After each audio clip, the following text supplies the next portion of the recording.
a little serious, a little silly. A perfect balance to start your day. Family Life Mornings. I think everybody wants to be smarter, right? I mean, when yes. in school, you're like, I want to be smarter, get better grades, get scholarships. And then when you get to like grown-up life, it's like, well, I just want to be smarter so I can play along with Jeopardy. But I mean, whatever your motivation is to get smarter, I love this. Hang around smart people. Which must be why you and I hang around with Steve so much, right? Because that's our goal. But, you know, it's a lot like no this comment. with other things in your life. If you want to be faithful, hang around with faithful people. You know, you normally find them like at church and Bible study and things like that. If you want to be kind, hang around kind people. It's something how all that good stuff rubs off on us, just like the bad stuff rubs off on us, right? Steve, Therese, and Randy. Because you can never have enough friends. We're Family Life, a friend you can turn to. So if you haven't vacuumed your rugs lately, you might want to do that soon. In fact, you probably ought to do the dusting as well, because it seems that the bacteria living in the dust particles share DNA between one another. However, they don't do it right away. They only do it as a last resort when they become stressed out from living indoors where there isn't much organic matter to feed in. So I'm laughing when I'm reading this because I'm like, wow, so my dust particles are getting stressed out, huh? Well, and then their DNA becomes similar, which means they become family. So there's something to that about being stuck inside, stressed out, that makes you family. Well, and when they do this sharing, this DNA sharing, what happens is antibiotic-resistant genes are formed, and they can be spread to us. Oh, no. So that can make us kind of sick. So it's, I see a movie coming, The Attack of the Dust Bunnies. Yes, get out, you and all your family. You're waking up with the show that keeps it clean for you and your kids. Family Life Mornings. Pretty creative person, you know. You are. I like to paint and make things. Oh, no, I didn't know you liked to paint. Yeah. Okay. And, well, maybe you'll get, one of my creations sometime. Okay. Randy, who knows? But, and I appreciate art. I like to go to museums and, I appreciate dance and theater.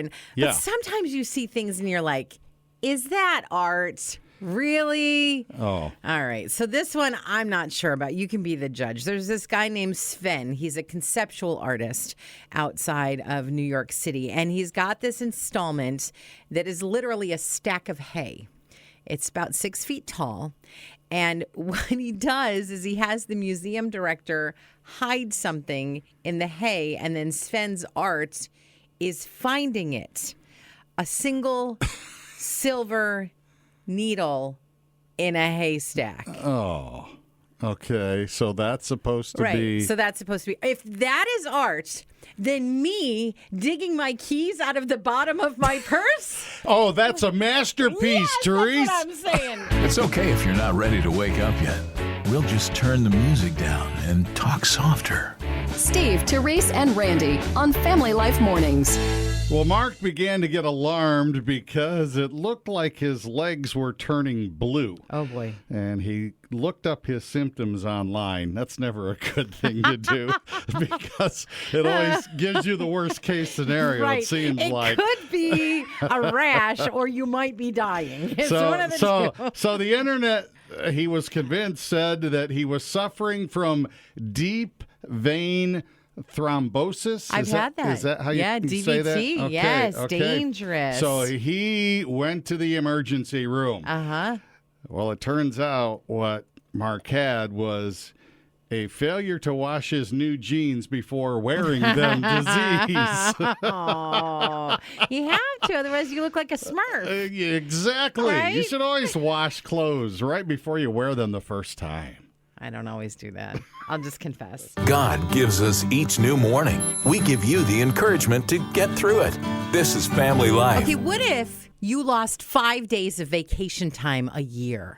Oh. You'd be like, wait, I wouldn't be thrilled with that. 5 days of vacation time? The average American worker spends 5 days a year driving back and forth to work. And you might think, well, 5 days, that's a lot. Those are people that have really long commutes. That's like in New York City or LA where they're okay, well, if you break down those 5 days, it works out to 10 hours a month. That works out to 15 minutes each way a day. So if you spend 15 minutes going to work, you're losing 5 days every year. Wow. It adds up. I started to do the math and I was like, because when I saw 5 days, I was, that's got to be for big cities, right? But this is the other thing. So now a third of American workers, say they're stressed out before they even start the day. Like before they even sit down to start their job, they're stressed because of what's happened at work. Now, it's our hope that if you listen to Family Life Mornings, when you get to work, you have a smile on your face. Yeah, we don't want to stress you out. Right, you've had some joy. But how about if you pass it on? Maybe let somebody in front of you or wave or smile. Give them a smile, yes. If you stick around long enough, this will all start to make sense. It's Family Life Mornings with Steve, Therese, and Randy. Folding chairs, a table, and 3 friends with a deck of cards. Yep, a game of Uno was being played, but it wasn't being played where you would expect.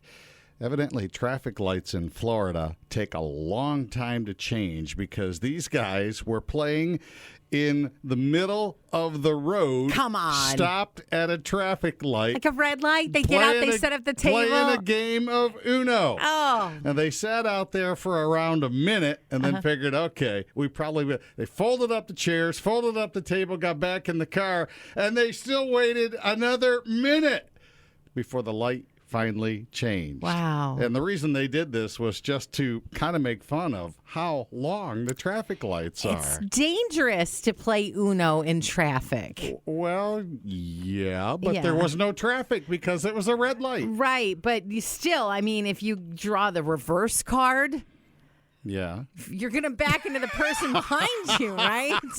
A new day, a new start, a God who never changes. You're waking up with Family Life Mornings. This could revolutionize your dishwashing, hand dishwashing. We don't have a dishwasher. You probably do. Yeah, we do.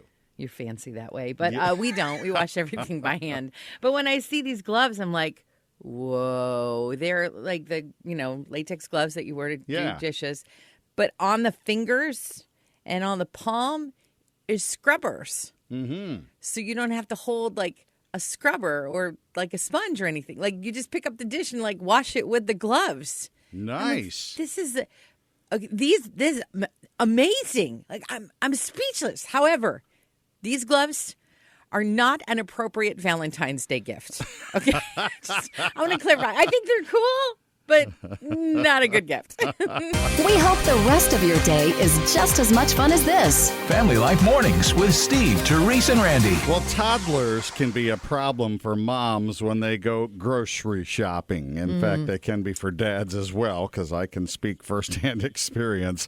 But that was the case for one mother with her little guy. He'd go running off, or if she put him in the cart, then he'd start yelling and screaming, and she just couldn't get him to stop. Until she came up with what I think is a brilliant idea.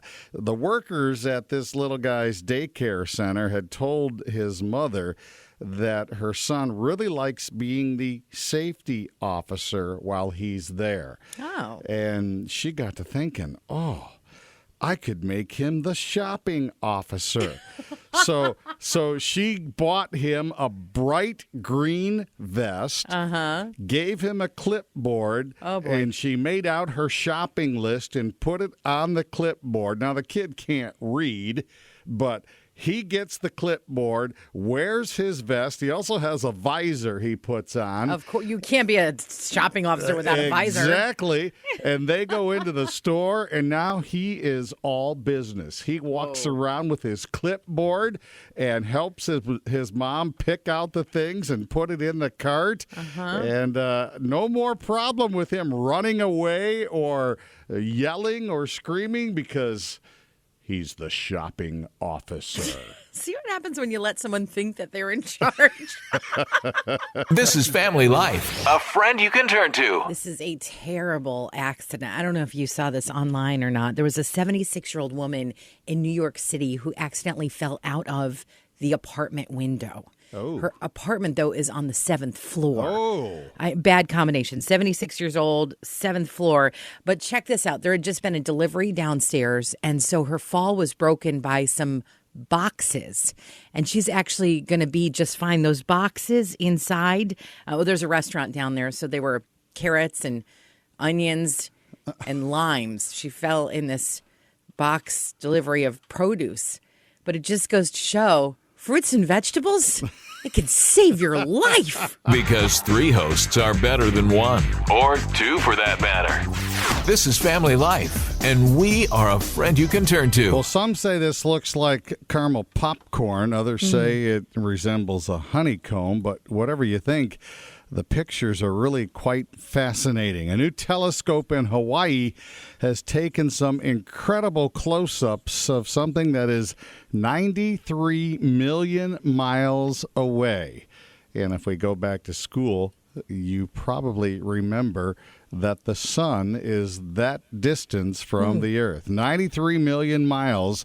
These latest shots are the highest resolution pics ever, and it turns out what looks like one bright structure to our naked eye is actually a bunch of smaller structured gas bubbles, and each gas bubble is about the size of Texas. That's crazy. And they are all together making up our sun. So it makes sense. I mean, the sun looks like caramel popcorn. The moon looks like cheese. The entire galaxy, the solar system, is just a snack buffet. A fun way to start the day, and nothing to embarrass you in front of the kids. Family Life Mornings.